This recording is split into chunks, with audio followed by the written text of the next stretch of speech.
All right, everyone, it finally happened. After years of Whoopi Goldberg dominating the conversation on The View and dismissing conservative voices as if they were beneath her, she's finally met her mat. If you don't have anything to say, you blab. You just go on and on and on and on and on and on and on. Enter Karoline, and what a moment it was. This wasn't just a debate, it was a public takedown. Karoline exposed Whoopi's hypocrisy, shut down her arguments, and left the entire panel speechless for the first time ever. Now, the backlash is intense. ABC executives are in a frenzy. Rumors of major firings are circulating, and Whoopi might just be on her way out for good. So what exactly did Karoline say that left Whoopi humiliated on live TV? You won't want to miss this. But first, smash that like button and hit subscribe for more uncensored takedowns and explosive political shoutdowns. Did you just subscribe? Awesome. Let's dive in. Voters do not agree with these despicable women on The View. They are wildly out of touch with the vast majority of Americans, and frankly, they should seek immediate help. Because the disaster kicked off when Whoopi, Joy Behar, and the rest of The View decided to lecture Karoline Leavitt on wokeness, and as usual, it quickly got messy. Whoopi, sporting her signature smugness, rolled her eyes, while Joy Behar chimed in with her usual biting remarks. I had something yesterday that really pissed me off. And that was, she said, there will be no wokeness here. Oh, yeah. Let me explain something to you. Because without that wokeness, you might not have that job. the most divisive and disgusting speech that any president, certainly in my lifetime, has ever given. He essentially waged war on half of the country by saying that we are all a threat to democracy because we believe in putting America first. It's not radical to want to put your country and your own people first. It's not radical to want to have a strong border, a strong military, and to unleash the might of your own economy, not economies around the world. You know, we have seen cultural Marxism trickling its way through every institution in this country. The public school system, the higher education university system, Hollywood, big tech, the corrupt mainstream media that I fought against in President Trump's White House are indoctrinating my generation of Americans into hating our country, hating one another based on race and gender and sex and all of this other BS, quite frankly. It's ironic that some women judge others based on their looks, especially when they claim to support women. This support seems to fade when it comes to conservative women, who often face mockery, belittlement, and attacks instead. I think she's probably been put in there because, according to Donald Trump, she's a 10. You know that's what it is. I want to be clear, though. It's not her first job. It was her first press briefing. She worked in the previous Trump administration. But here's where it gets interesting. Karoline didn't flinch or stutter. Do you want to take this? So you cannot be attractive and smart? I will try to give Joy the benefit of, well, thank you. I try to give Joy the benefit of the doubt that she didn't see that briefing. Because if you saw that yesterday on numerous topics, no big binder, I think she might have had a different impression of this young woman who held her own. I mean, you would have to give her the benefit of the doubt that she did absolutely no research or reading about anything dealing with Karoline Leavitt before she made that remark. Because Karoline Leavitt worked, I mean, she went to St. Anselm College. She worked for WMUR Ran for Congress? In New Hampshire. She ran for Congress at the age of 25, put on a very good campaign.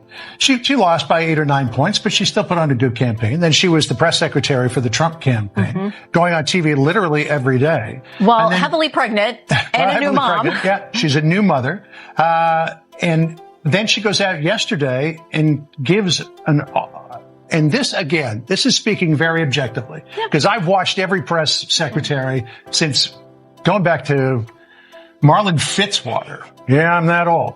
And she went out there for her very first briefing at the age of 27 years old, the youngest press secretary ever, and did a terrific job of Karoline fired back. Whoopi, do you even hear yourself?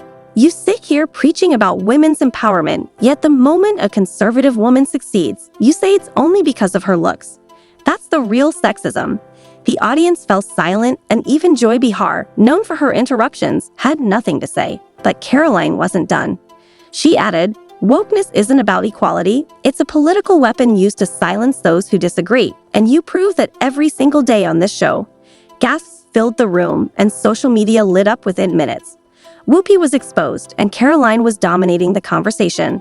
We were trending nationwide, and ABC was scrambling because what happened next only made things worse. Out of touch with reality, and you're right, ABC should wake up. Colleagues, I would like to talk about Joe Biden and Donald Trump, who you work for. I am stating facts that your colleagues have stated in the past. Okay. Now, I'm sorry, guys. We're going to come back out to the panel. Karoline, thank you very much for your time.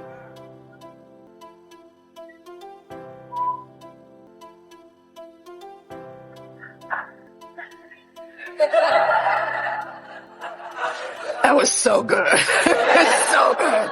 In a statement afterwards, this young lady claimed her, quote, on-air snub proves that you know who will not be treated fairly in the upcoming debate. Now, do you think this is going to make people doubt whether CNN can stay objective, or is this more the same of everybody's against me, it's all rigged, I tell you. Is everything rigged? No, it's their MO. That's what they do. Rachel Maddow said last week, she's like, if the election is lost, it was rigged. If there's a debate, then ABC executives were horrified as reports leaked that producers were furious with Whoopi. Sponsors grew nervous, and even some longtime viewers began to turn against her. Then, the real bombshell dropped. Whoopi was mysteriously absent from the next episode. ABC issued an official statement saying, Whoopi is taking time to reflect on recent discussions. Yeah, right. We all know what that really means. The face of The View was on the chopping block, but the fallout didn't stop there. The writing is on the wall. ABC faces a serious choice. Will they clean house and bring some balance to the show, or keep doubling down and risk total cancellation? Let's be honest. The View thrives on controversy, but when the backlash outweighs the ratings boost, it's game over. Right now, they're walking a fine line, with advertisers pulling back, credibility in tatters, and viewers tuning out.